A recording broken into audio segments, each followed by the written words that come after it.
Iran போர் விமானங்களுக்கு பாகிஸ்தான் அடைக்கலம். வெளியான பரபரப்பு தகவல். யாழ் போதனா வைத்தியசாலையில் பரவிய தீ. களமிறங்கும் அரச பகுப்பாய்வு திணைக்களம். கட்டைக்காட்டில் முள்ளிவாய்க்கால் கஞ்சி வழங்கும் நிகழ்வு. இனப்படுகொலை வாரம் ஆரம்பம். வட்டுக்கோட்டை தீர்மானத்தின் 50வது ஆண்டு பொன்விழா. வவுனியாவில் முக்கிய ஆலோசனை கூட்டம். தமிழக முதலமைச்சராக பொறுப்பேற்ற விஜய்க்கு ஜனநாயக போராளிகள் கட்சி வாழ்த்து. ஈழத் தமிழர்கள் தமிழக முதலமைச்சரிடம் முன்வைக்கும் கோரிக்கை. சபா குகதாஸ் வெளியிட்ட கருத்து. துர்கா லட்சுமி வீடியோ கால் ஜோதிடம். எந்த பிரச்சனையாக இருந்தாலும் வீடியோ கால் மூலம் சரி செய்யப்படும். அனைத்து பிரச்சனைகளுக்கும் 11 நாட்களில் தீர்வு.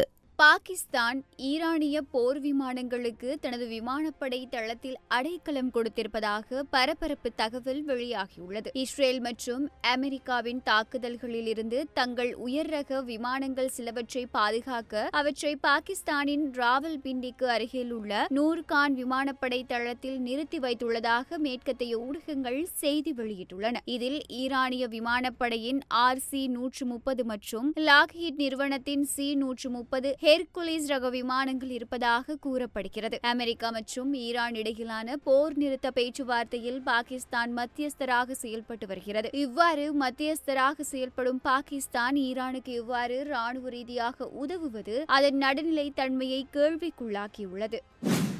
கடந்த 9ஆம் திகதி யாழ்ப்பாணம் போதனா வைத்தியசாலையில் மருந்து களஞ்சியத்தில் ஏற்பட்ட தீ விபத்து தொடர்பில் அரச பகுப்பாய்வு திணைக்கள அதிகாரி இன்று கள ஆய்வில் ஈடுபட்டார். கடந்த 9ஆம் திகதி அதிகாலை யாழ் போதனா வைத்தியசாலை மருந்து களஞ்சியத்தில் ஏற்பட்ட தீ விபத்து தொடர்பாக கொழும்பிலிருந்து வருகை தந்த அரச பகுப்பாய்வு திணைக்கள அதிகாரி ஒருவர் இன்று நேரடி கள ஆய்வில் ஈடுபட்டார். இவர்களுக்கு உதவியாக யாழ்ப்பாண தடயவியல் போலீசாரும் ஆய்வில் ஈடுபட்டனர்.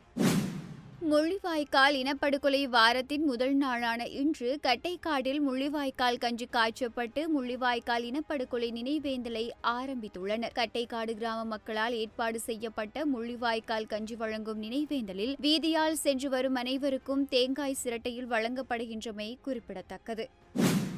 வட்டுக்கோட்டை தீர்மானத்தின் 50வது ஆண்டு நிறைவை முன்னிட்டு நடத்தப்படவுள்ள வட்டுக்கோட்டை 50 எழுச்சி மாநாடு தொடர்பான மாவட்ட மட்ட ஒருங்கிணைப்பு குழுக்களின் முக்கிய சந்திப்பு வவுனியாவில் உள்ள தனியார் விருந்தினர் விடுதியில் இடம்பெற்றிருந்தது. இக்கூட்டத்தில் தமிழர் தாயகத்தின் 8 மாவட்டங்களையும் சேர்ந்த ஒருங்கிணைப்பு குழு உறுப்பினர்கள் கலந்து கொண்டிருந்ததுடன் மாநாட்டிற்கான தீர்மானங்கள், திட்டமிடல்கள் மற்றும் விழிப்புணர்வு செயற்பாடுகள் குறித்தும் விரிவாக ஆராயப்பட்டது. குறிப்பாக இவ்வாண்டு மே மாதம் 14ஆம் திகதி முதல் 2027ஆம் ஆண்டு மே மாதம் 14ஆம் திகதி வரையான காலப்பகுதி வட்டுக்கோட்டை பிரகடன பொன்விழா ஆண்டாக உத்தியோகபூர்வமாக பிரகடனப்படுத்தப்பட்டுள்ளது.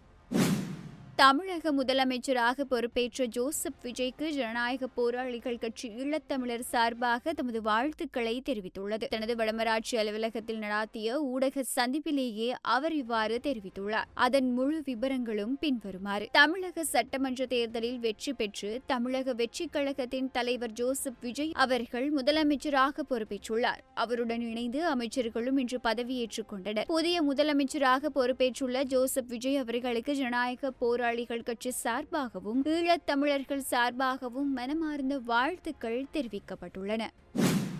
தமிழக சட்டமன்ற தேர்தலில் போட்டியிட்டு முதல்வராக விஜய் தெரிவு செய்யப்பட்டுள்ள நிலையில் தமிழ் பிரதிநிதிகள் பலரும் வாழ்த்து தெரிவித்தனர். ஈழத் தமிழர்களின் கோரிக்கை தொடர்பில் அவதானம் செலுத்தவும் முதலமைச்சர் விஜயிடம் கோரிக்கை விடுத்திருந்தனர். இது தொடர்பில் வடக்கு மாகாண சபையின் முன்னாள் உறுப்பினரும் டெலோ இயக்கத்தின் யாழ்ப்பாணம் மாவட்ட அமைப்பாளருமான சபா குகதாஸ் கருத்து தெரிவித்துள்ளார். துர்கா லட்சுமி வீடியோ கால் ஜோதிடம். எந்த பிரச்சனையாக இருந்தாலும் வீடியோ கால் மூலம் சரி செய்யப்படும். அனைத்து பிரச்சனைகளுக்கும் 11 நாட்களில் தீர்வு.